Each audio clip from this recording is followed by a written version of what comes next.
Au commencement, il n'y avait rien. Ou presque rien. Rien que Babos. Babos était un dieu qui avait une sainte horreur de la solitude et de l'obscurité. Alors, il décida de créer la lumière.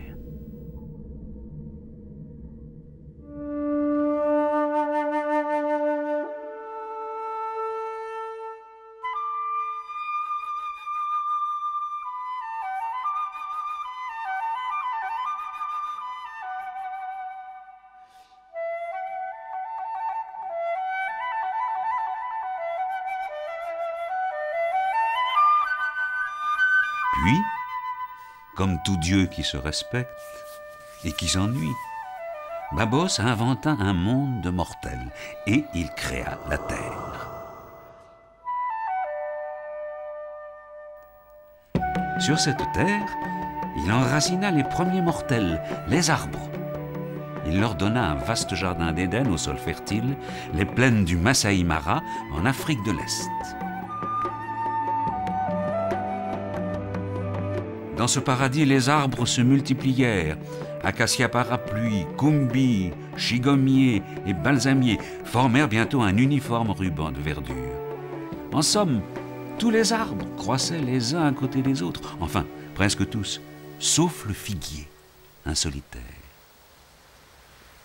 Celui-ci avait pris racine au bord de la rivière Talek, qui coulera quand Babos le voudra. Il n'avait pas son pareil et se voyait de loin. C'était le plus grand arbre du Masai Mara. Son tronc avait 6 mètres de circonférence. Il fallait bien cela pour soutenir un entrelac de branches pesant plusieurs tonnes. Chaque figuier du Masai Mara avait son propre cycle de fructification. Seulement, très vite, Babos se lassa d'admirer ces plantations. Cette immobilité l'ennuyait. Alors, il créa les animaux.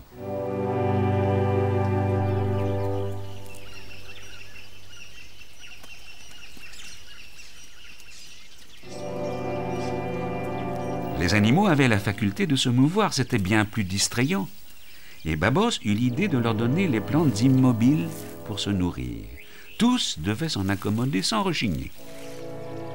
Tous, sauf un animal couvert de poils de la tête aux pieds, à l'exception des mains et du museau. Pas de doute, Babos avait créé cet animal à son image. C'était un singe, le babouin Anubis. Or, la création de cet être que Babos voulait parfait fut toute une histoire à rebondissement. Babos créa d'abord un mâle de 20 ans, puisqu'il est le premier, appelons-le Alpha. Se doutant que, comme lui-même sa créature a une sainte horreur de la solitude, il lui procure sans plus attendre, non pas une, mais plusieurs femelles. 70 cm au garrot, 30 kilos. Alpha est 2 fois plus imposant que ses compagnes, ce qui ne veut pas dire qu'il peut se prendre pour le patriarche. Ce sont les femelles et leurs petits qui forment le noyau de la tribu. Les mâles sont là pour les protéger et les féconder au gré de leurs désirs. Ainsi l'a voulu Babos. Et Alpha est obligé de partager avec d'autres les femelles si aimablement mises à sa disposition, notamment avec ces deux-là, Romos et Molos. Âgés de 6 et 8 ans, ils cherchent déjà à se tailler une place dans la hiérarchie des mâles adultes, ce qui augure pour ces babouins d'une vie politique bien compliquée. Mais nous n'en sommes pas là.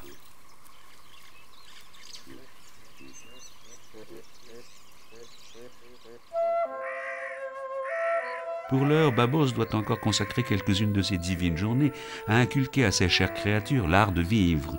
Il leur donne pour lieu d'habitation principale un arbre, et pas n'importe lequel, le géant du Masai Mara, le figuier. Ils pourront y dormir, s'y réunir et surveiller les alentours.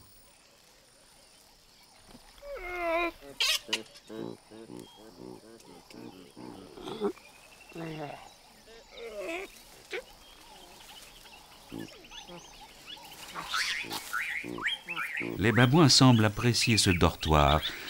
Ils ne consentent d'ailleurs à le quitter que pour aller assouvir leur faim. Au petit matin, le premier qui sent son estomac le tirailler donne le signal. Les autres suivent. Dès que les locataires de la canopée sont partis, ceux des étages inférieurs se manifestent. Les premières à se montrer sont les fourmis, qui se nourrissent des parties mortes de l'écorce. Et puis le lézard, qui vient réchauffer son sang-froid aux premiers rayons du soleil.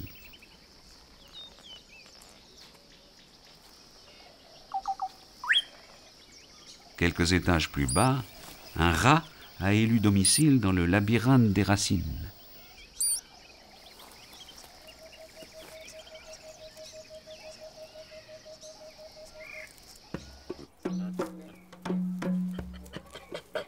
Pendant ce temps, les babouins descendent le long du lit de la rivière. Elle est pratiquement à sec en ce moment, mais ces berges sont un précieux garde-manger pour eux. Ils y trouvent des bulbes, des racines, des tubercules, leur principale source de nourriture. Les grands se gavent, les petits gambadent avec insouciance, sachant qu'après avoir bien mangé, les mamans seront toutes disposées à leur donner la tétée.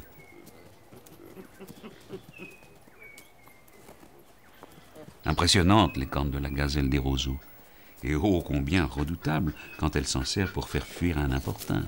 Mais pas de danger ici. Le Masai Mara est une oasis permanente, ainsi l'a voulu Babos. Les plantes immobiles sont assez abondantes et variées pour que tous les habitants des lieux y trouvent leur content de nourriture presque toute l'année. Pas de compétition alimentaire non plus entre les singes et cet oiseau, le jaribou. D'ailleurs, les babouins vivent en harmonie avec tous les végétariens du Masai Mara.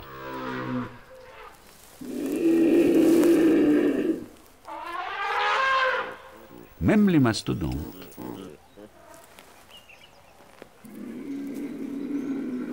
Tout en cherchant leur pitance, les babouins ont fini par gagner la berge opposée de la rivière.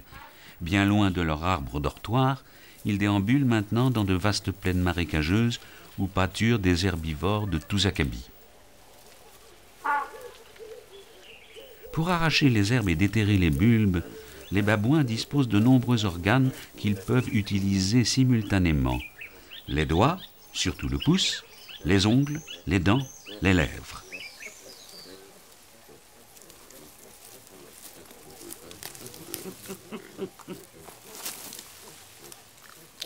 Ce savoir-faire, les jeunes l'acquièrent en singeant les adultes, cela va de soi.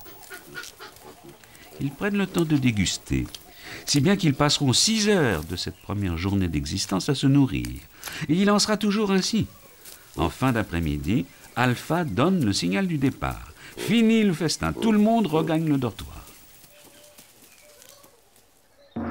Certain d'avoir créé un monde parfait, Babos ne tarde pas à plonger dans le sommeil du bienheureux. Sur la terre aussi, c'est l'heure du coucher. La nuit tombe autour du grand figuier et tous les membres de la troupe d'Alpha s'y installent.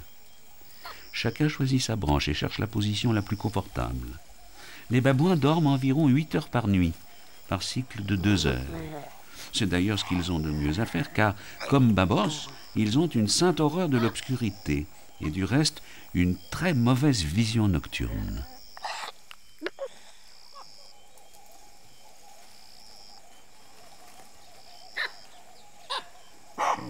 Pendant que le gros de la troupe succombe au sommeil, quelques femelles, celles qui sont de corvée d'allaitement, montent la garde.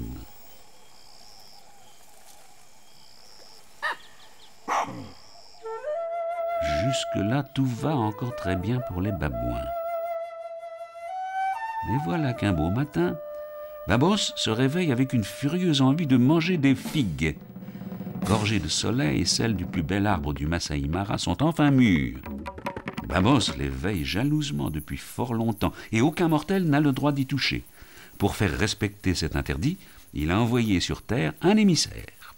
Ce gardien divin qui a la couleur des fruits défendus s'appelle Mamba Vert. C'est un as du camouflage, doté d'un venin on ne peut plus dissuasif, puisqu'il est mortel. Babos connaît une recette toute simple. Pour avoir un mamba vert opérationnel, laissez-le préchauffer quelques instants au soleil matinal. Quand son sang-froid a atteint la température ambiante, il sera capable de détecter tout déplacement suspect. Quelques minutes plus tard, sa langue fourchue pourra capter les odeurs qui flottent dans l'air. Vous aurez ainsi obtenu un mamba vert, apte à tuer net n'importe quel babouin amateur de figues. Les babouins ne connaissent pas la cuisine de Babos, mais ils se méfient instinctivement de tout animal qui n'entre pas dans la catégorie des mangeurs de plantes immobiles. Ne pouvant résister à la tentation de savourer des figues mûres, ils doivent à tout prix éloigner cet animal bizarroïde qui prétend se faire passer pour un végétal.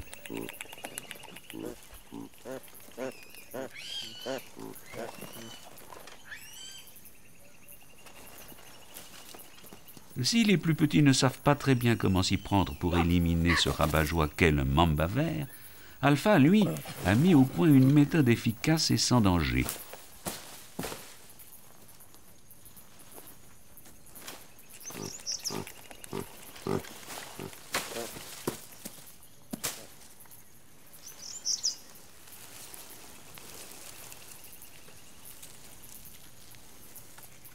Une fois le serpent tombé aux oubliettes, il peut profiter tranquillement des fruits défendus.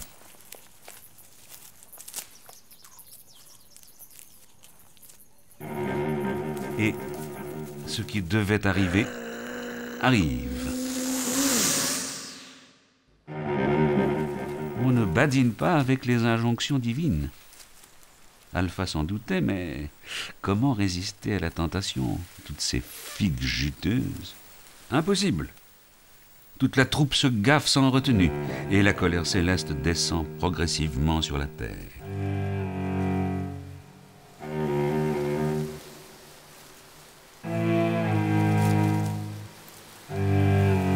Pour chaque figue arrachée, mangée ou gaspillée, la colère de Babos se manifeste de plus en plus nettement dans la savane.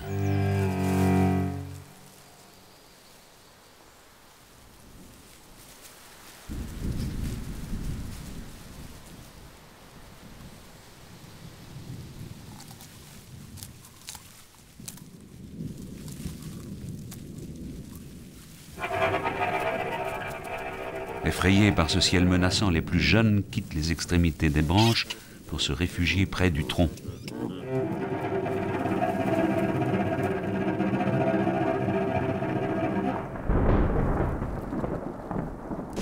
Sans se laisser intimider, Alpha persévère dans l'interdit, attisant encore la fureur de Babos qui ouvre maintenant les écluses des cieux.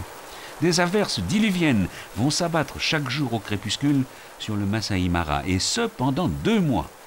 Babos a inventé le calendrier et les saisons. Première période, la petite saison des pluies.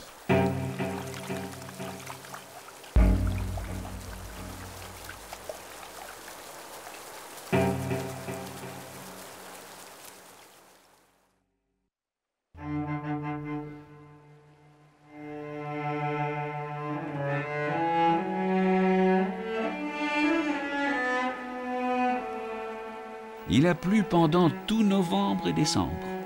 La petite saison des pluies a fait son œuvre. La rivière Talek se remet à couler abondamment. Elle coupe désormais en 2 la plaine verdoyante, ce qui va poser quelques problèmes aux babouins.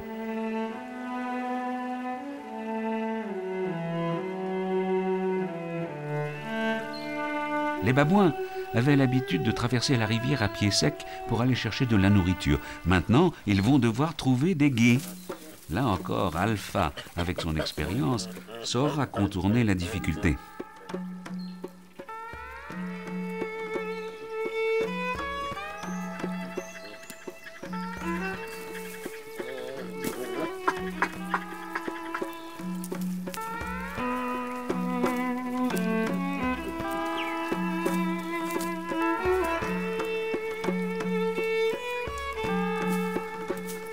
Finalement, la colère de Babos aura été un mal pour un bien.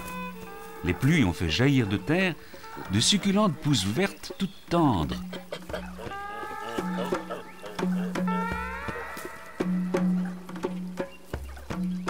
Pas besoin de courir par monts et par vaux pour trouver de quoi manger. Ce gain de temps est mis à profit par les plus jeunes pour inventer de nouveaux jeux.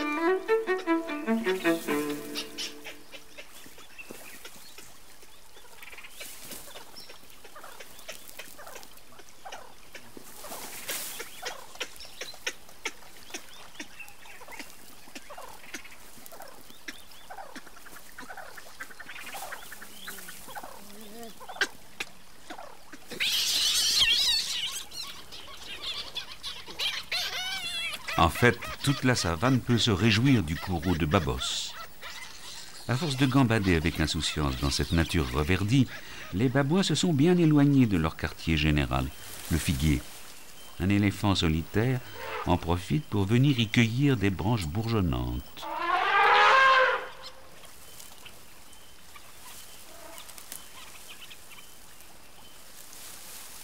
Autour de l'arbre géant, toute la gent herbivore se régale d'herbes tendres. Non loin de là, des termites se félicitent eux aussi des changements survenus dans leur environnement. Les averses ont tellement bien ameubli le sol qu'ils vont pouvoir construire leur cathédrale de terre. « 120 000 ouvriers travaillant plusieurs jours sans relâche auront au fait de modifier le profil de la savane. Les pluies ont complètement cessé et la chaleur moite commence à réduire le débit de la rivière qui devient quasi stagnante. Le rat, locataire du rez-de-jardin du figuier, attendait ce moment depuis longtemps. Il ne pleut plus, mais les fines gouttelettes en suspens dans l'air transportent des odeurs fort alléchantes. Une odeur de noisette, c'est sûr, mais ça sent aussi la viande. Il en aura le cœur net.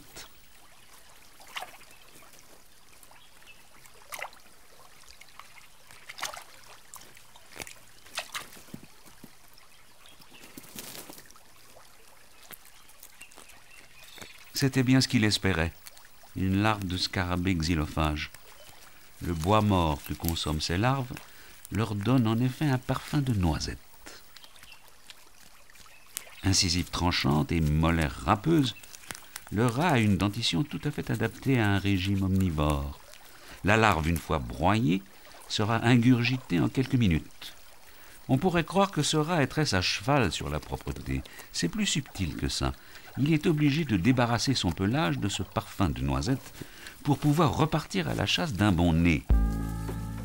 Ce délicieux parfum de noisette vient caresser aussi les narines d'Alpha et de ses congénères qui sont revenus près de leur figuier. Ces branches mortes d'acacia ont été ramollies par la pluie, ce qui permet aux larves xylophages de creuser de nouvelles galeries.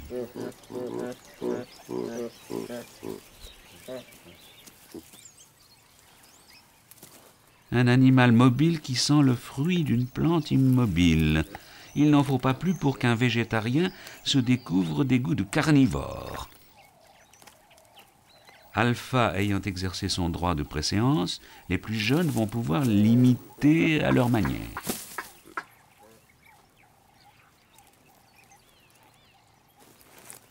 Hélas, les jeunes doivent abandonner la place sans délai dès qu'un adulte la convoite. Hiérarchie oblige.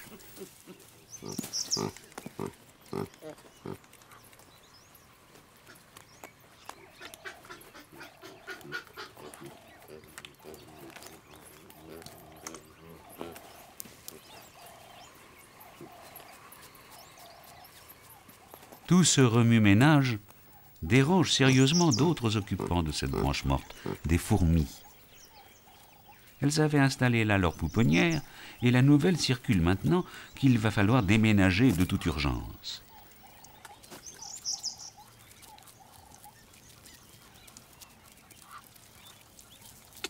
Ces éclaireurs bien informés par leurs antennes sont formels.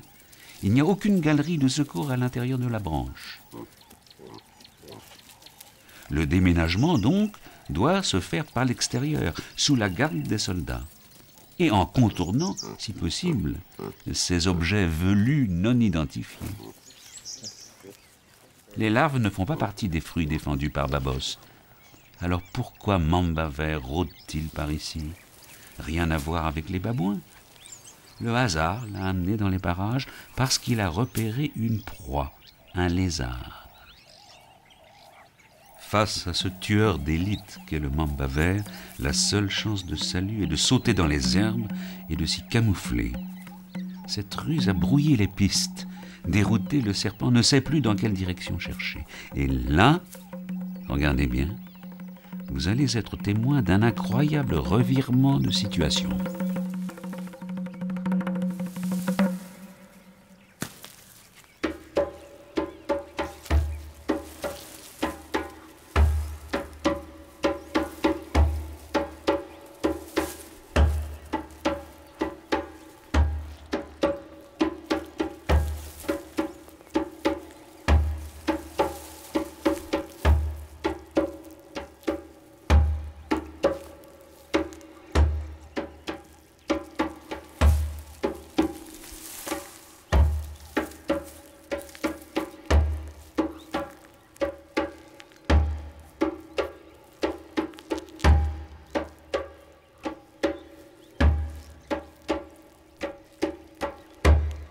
le serpent meurt lentement, par asphyxie.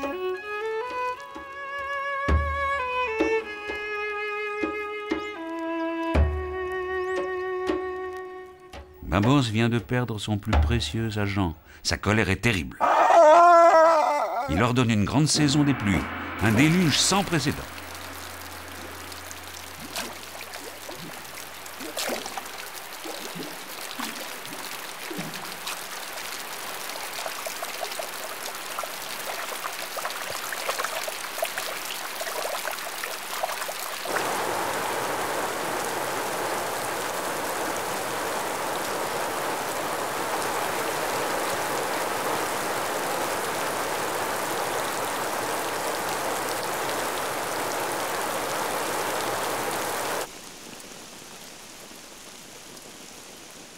Quand les écluses célestes se referment enfin, les babouins ne peuvent que constater l'étendue des dégâts. L'eau a tout envahi. La rivière Talek est sortie de son lit et s'étale dans les plaines avoisinantes. Et comme la terre était déjà saturée d'eau, l'eau glisse sur l'eau et finit par revenir à la rivière. Dans ces conditions, il n'est même plus envisageable de chercher un gué ou un passage étroit pour traverser. D'autant que cette crue a fait apparaître dans la rivière des créatures mobiles et pas du tout végétariennes.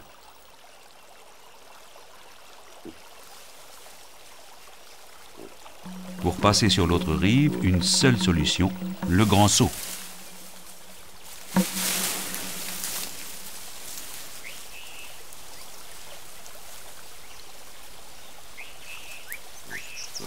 À l'instar d'Alpha, c'est toute la troupe qui fait le grand saut, au risque de chuter et de finir entre les mâchoires des crocodiles.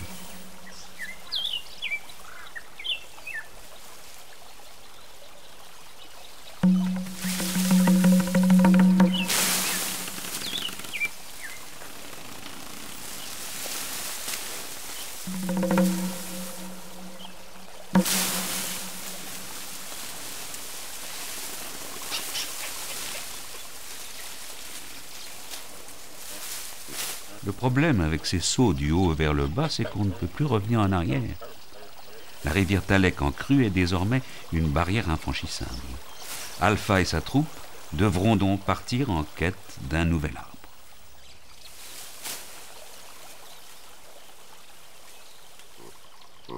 Hélas, on ne choisit pas toujours son point de chute.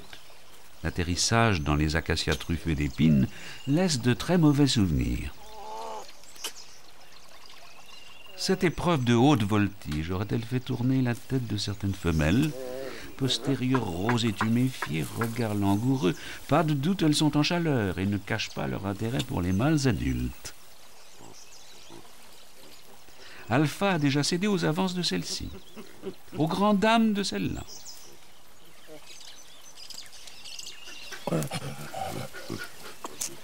Les accouplements sont brefs mais très fréquents chez les babouins. Vous avez dit luxure. Babos décide de jouer un mauvais tour à ces créatures. Il envoie sur Terre sa collection de tiques. De babouin en babouin, ces parasites suceurs de sang se répandent dans toute la tribu. Même en se grattant consciencieusement, impossible de s'en débarrasser. Il faut s'entraider. Et peu à peu, l'épouillage mutuel s'inscrit dans les relations sociales de première importance. Souvent, les plus hauts placés dans la hiérarchie se font épouiller par ceux de rang inférieur, comme ici Alpha par une de ses compagnes. Les femelles toilettent leurs petits et se toilettent entre elles avec un plaisir évident. Décidément, les babouins savent tourner à leur avantage toutes les fourberies de Babos.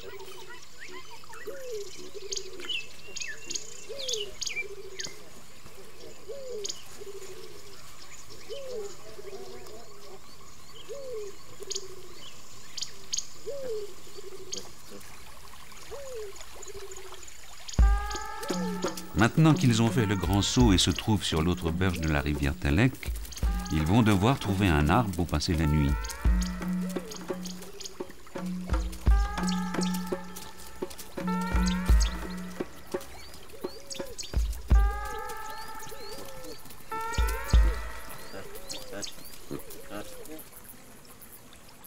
Pendant ce temps, Le figuier géant est le théâtre d'une activité intense, comme chaque fois que les babouins ne sont pas là.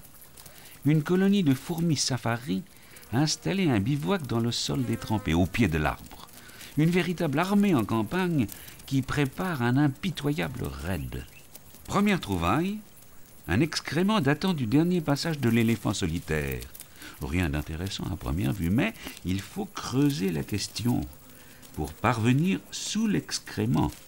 Les fourmis safari savent que, sous une crotte d'herbivores, d'autres spécialistes de la vie souterraine forent des galeries pour approvisionner leur cathédrale.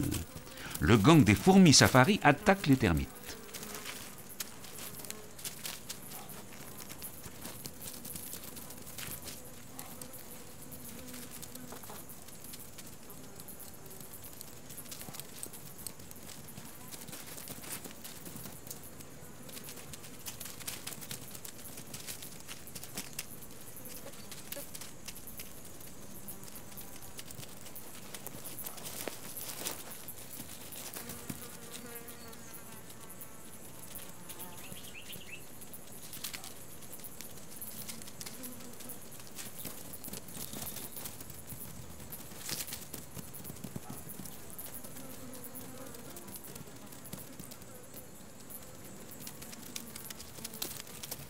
Les guerrières déposent dans un lieu convenu d'avance les cadavres des termites. Puis, une fois toutes les galeries nettoyées, elles reprendront la formation en cohorte pour ramener le butin jusqu'à leur bivouac.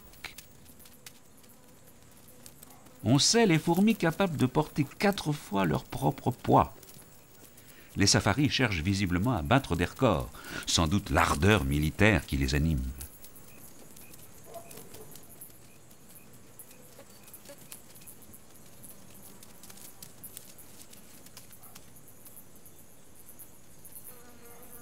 À quelques kilomètres de là, sur l'autre rive de la Talek, la troupe d'Alpha cherche un nouveau dortoir et peut constater au passage que les créatures qui ont envahi la rivière et qui n'entrent pas dans la catégorie mangeurs de plantes immobiles ont une dentition et une force à vous faire froid dans le dos.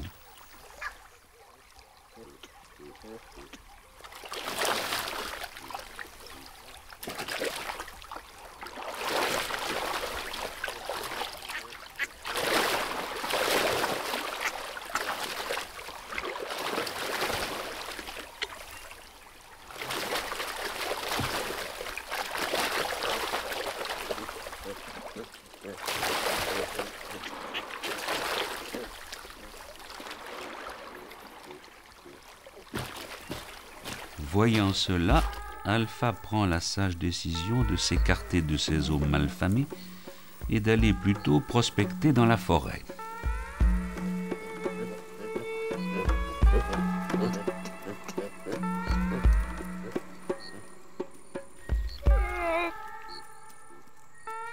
Dans les sous-bois, les babouins tombent sur un troupeau d'impalas. Pour se défendre des prédateurs, ces vulnérables gazelles se sont associées à des phacochères. Ces derniers, avec leur agressivité exemplaire, s'interposent, le cas échéant, entre les impalas et celui qui prétendrait les attaquer. Comme cette hyène, par exemple. Les phacochères abandonnent leur cueillette de plantes immobiles pour former un barrage dissuasif et renvoyer la hyène d'où elle vient. Simple et efficace.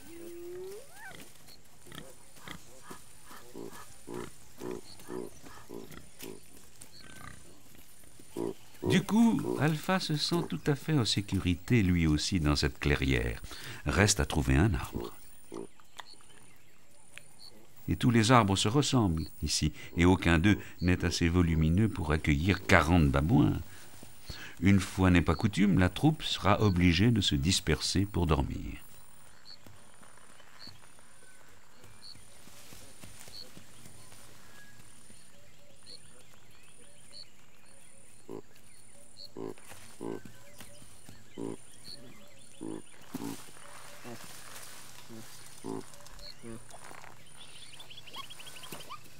Par sécurité, les plus jeunes se sont regroupés autour d'Alpha. Ils peuvent jouer sans crainte et se mettre d'accord sur l'occupation du dortoir.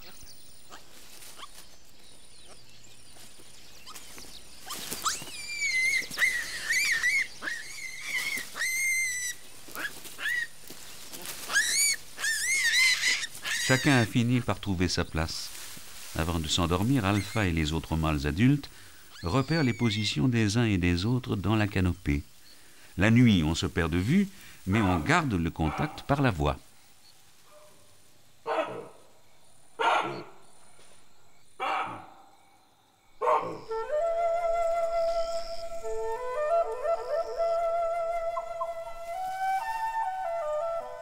Le lendemain, un babouin plus matinal que les autres réveille tous ceux qui dorment dans son arbre et les convainc de descendre.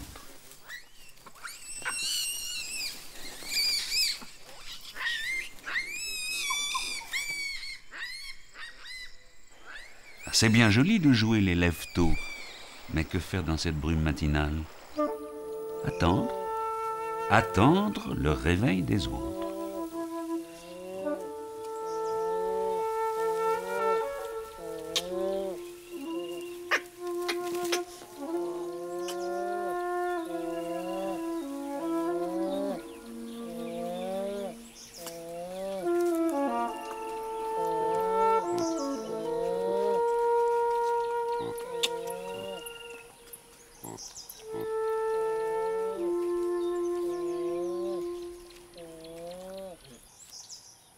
Les derniers levés semblent pressés d'explorer leur nouvel Eldorado. Grosso modo, la troupe d'Alpha se débrouille bien. Elle a su jusqu'à présent résoudre tous les problèmes, contourner les difficultés, déjouer les pièges. Elle peut espérer maintenant vivre en paix. Seulement, la rancune de Babos est tenace. Après la petite saison des pluies, le grand déluge et les tiques, il va maintenant semer la zizanie dans toute la savane.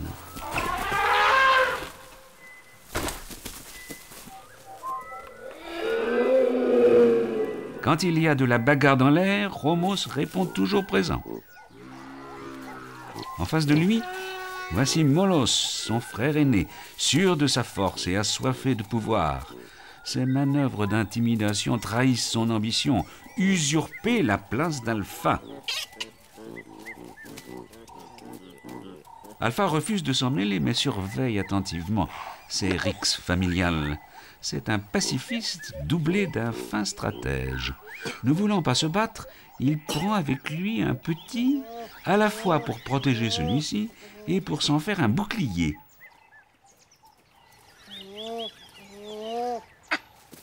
Molos a lancé la première charge, mais sans vraiment insister. Chez les babouins, on préfère la force de dissuasion à la force de frappe. Romos s'est contenté d'esquiver l'attaque et maintenant il vient provoquer Alpha.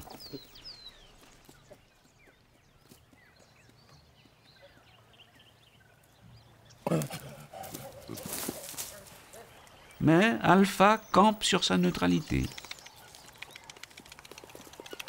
Molos, lui, a toujours besoin de décharger son agressivité. Il s'en prend de nouveau à Romos.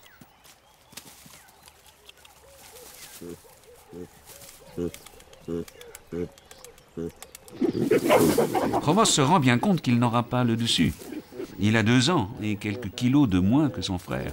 Alors, il lui suggère de faire alliance avec lui contre d'autres membres de la troupe, histoire de se défouler un peu. Marché conclu.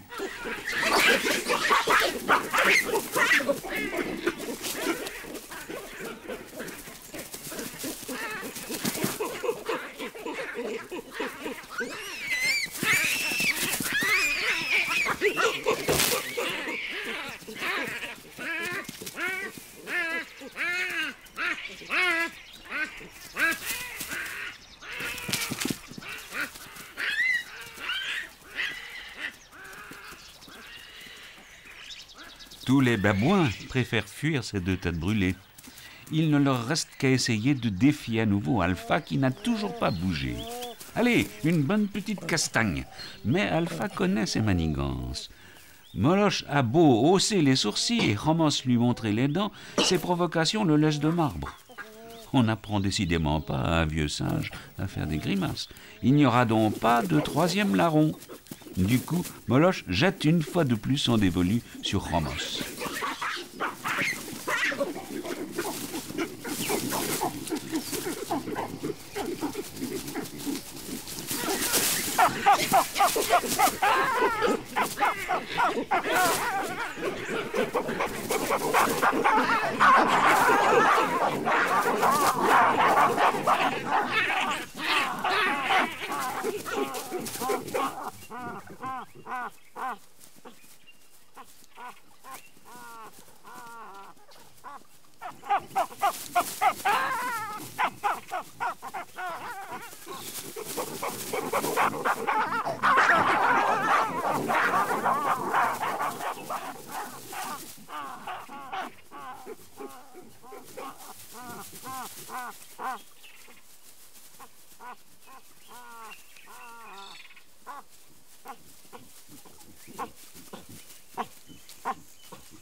Molos est le vainqueur, c'est la victoire de la force sur la ruse. Homos, qui a fait une vilaine chute du haut de l'arbre, n'a plus qu'à faire l'inventaire de ses blessures. Un poignet broyé, plus question de participer à une coalition contre les plus jeunes. La bajoue gauche déchirée, il lui faudra un certain temps pour pouvoir à nouveau marcher normalement. Heureusement, ce ne sont que des blessures superficielles qui ne mettent pas ses jours en danger. Par contre, il n'a plus aucune chance d'évincer son frère. Il devra désormais se soumettre à son autorité. Le revoici, le frangin victorieux. Pas de doute, à voir comment il crâne, il est bien décidé à faire valoir sa supériorité. Or, il existe une règle incontournable dans la vie sociale des babouins. Un individu de statut inférieure est tenu de présenter son arrière-train à un dominant et d'accepter d'être, disons, considéré. C'est un peu vexant.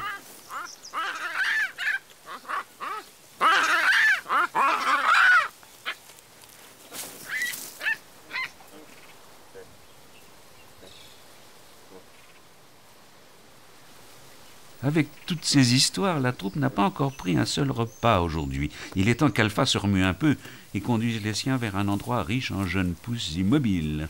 Mais, contrairement à d'habitude, comme s'il avait un mauvais pressentiment, il décide de laisser les plus jeunes dans la clairière du dortoir et de partir en éclaireur.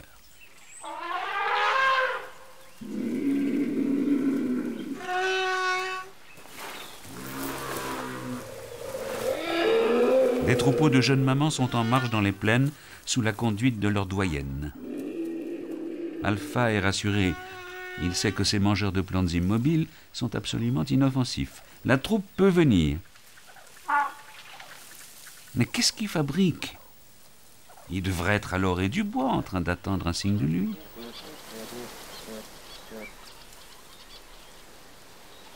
Sans doute y a-t-il un malentendu, car de son côté, tout son petit monde semble attendre qu'il vienne les chercher.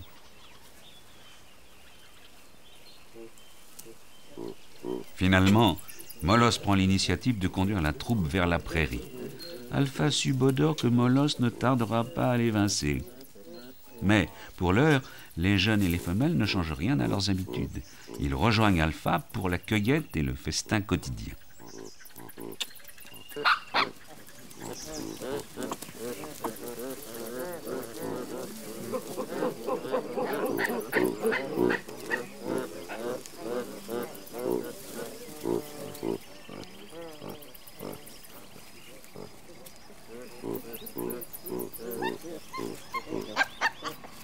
Alpha a beau avoir de l'expérience, il y a des choses qui le laissent perplexe. Ainsi, le comportement de Molos. Depuis plusieurs jours, il semble n'avoir qu'une idée en tête, devenir calife à la place du calife. Et le voilà qui vient présenter son arrière-train pour manifester sa soumission.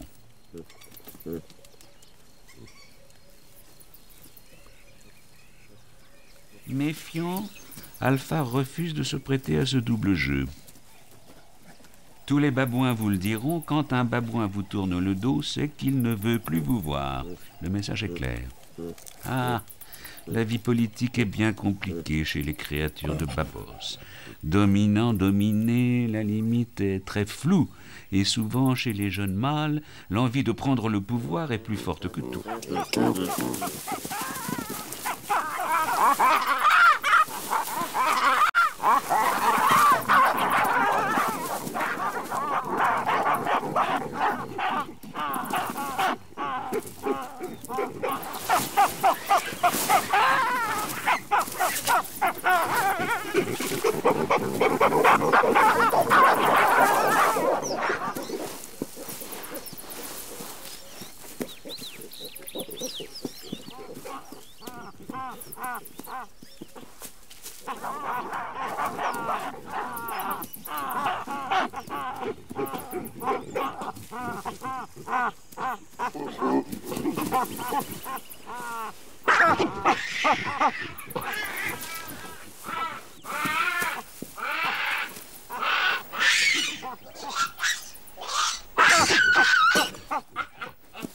Molos a vaincu Alpha.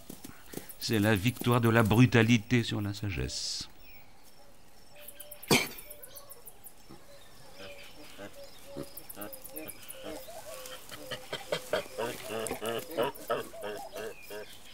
Molos est ravi d'être arrivé à ses fins.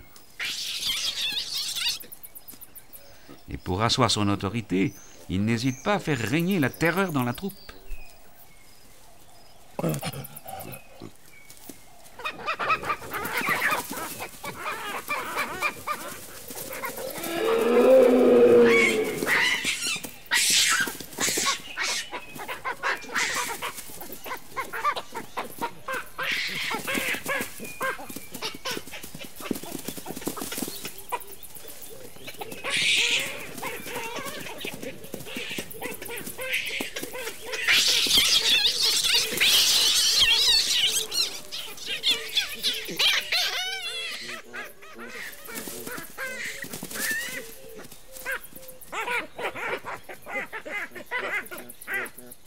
Timidement, les autres adultes s'organisent et forment des alliances pour lui tenir tête.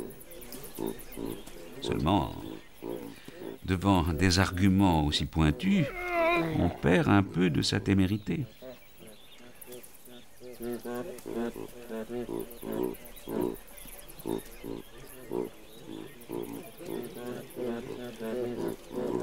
Molos se sent parfaitement bien dans sa peau de grand mâle adulte. D'ailleurs, il songe déjà à goûter aux privilèges réservés à ceux qui ont ce statut. Il a ses chances, car c'est un des seuls qui soit encore présentable. Les autres ne sont pas beaux à voir. Homos a toujours son trou dans l'abat-jour. Alpha est passablement amoché par son combat. Et enfin, cet illustre inconnu a été victime lui aussi du despote. Août. Il n'a pas plu depuis 2 mois. Babos se tient scrupuleusement à son calendrier. C'est la grande saison sèche. Les herbivores n'ont plus pour pâture que ces herbes jaunies. Dans leur sortie en plaine, les babouins vont être appelés à rencontrer un chasseur expert dans cette savane dorée, le guépard. Le guépard s'approche rarement des zèbres, qui ont la fâcheuse habitude de se défendre à coups de sabot. C'est peut-être pour cela que les babouins restent parmi eux. Les principales victimes du guépard, les gazelles de Thompson. Côté chasseur, une femelle et ses 3 fils déjà grands.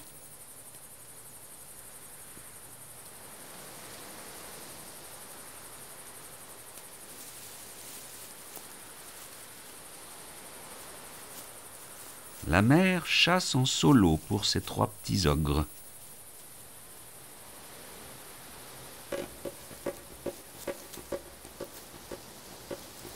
En avançant face au vent, elle est sûre de ne pas alerter les gazelles qui ont l'odorat très fin. Le reste n'est qu'une question de vélocité, et l'on sait que le guépard est champion du monde dans cette discipline.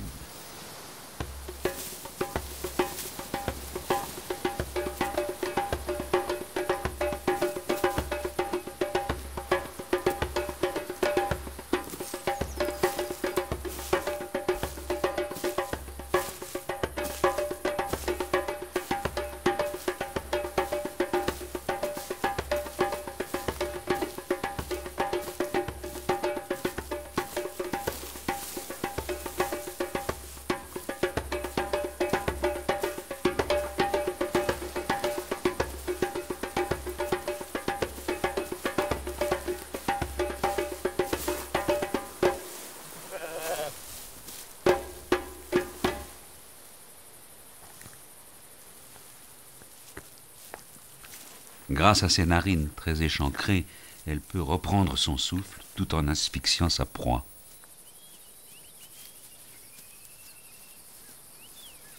C'est l'heure du repas pour les 3 petits ogres, à condition qu'ils parviennent à retrouver leur mère dans les hautes herbes.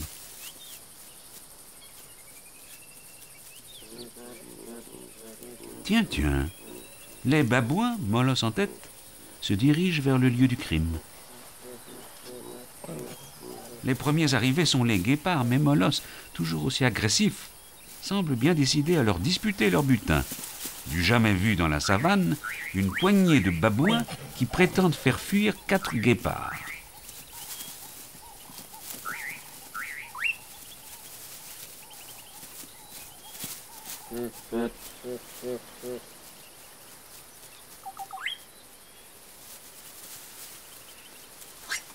Les guépards ne semblent pas prêts à lâcher le morceau.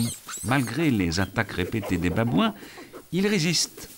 Le combat s'équilibre, mais dans un cafouillage absolu.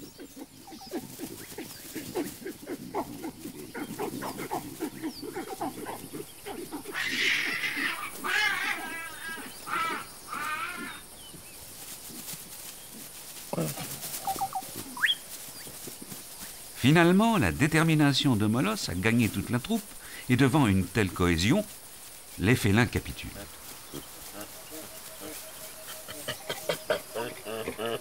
Dans la confusion, le cadavre a été disséqué et dispersé un peu partout. Il va leur falloir glaner, çà et là, des morceaux de chair. Molosse s'est octroyé la part du lion, le tronc de la gazelle. Les autres n'ont qu'à bien se tenir et se contenter des pattes. Et oui, les babouins sont aussi carnivores. On ne manque pas une occasion de manger de la viande sans avoir à chasser. Adieu la belle harmonie voulue par Babos. Car en attendant, il y a des laissés pour compte, les jeunes et les femelles babouins d'un côté et les guépards de l'autre. Ces derniers iront tenter leur chance un peu plus loin.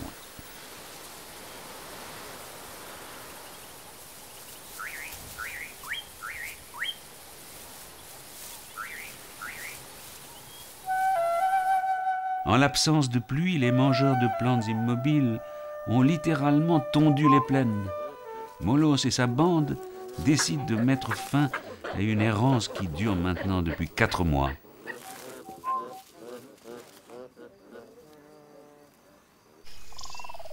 Et bonne nouvelle, la rivière Talek est sagement revenue dans son lit. Les babouins vont pouvoir la retraverser pour retrouver leur cher grand figuier, le plus bel arbre de Masai Mara.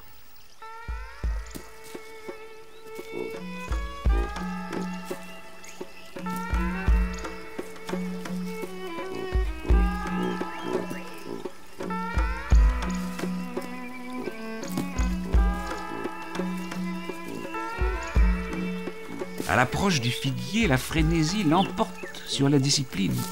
Chacun cherche un raccourci pour franchir les falaises creusées par le dernier déluge. Tous y arrivent très bien, enfin, presque tous, sauf un.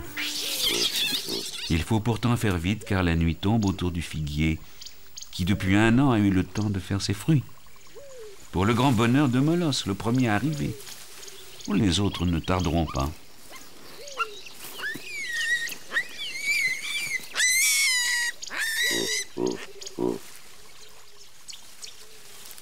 Finalement, tout va encore très bien, jusqu'à ce que...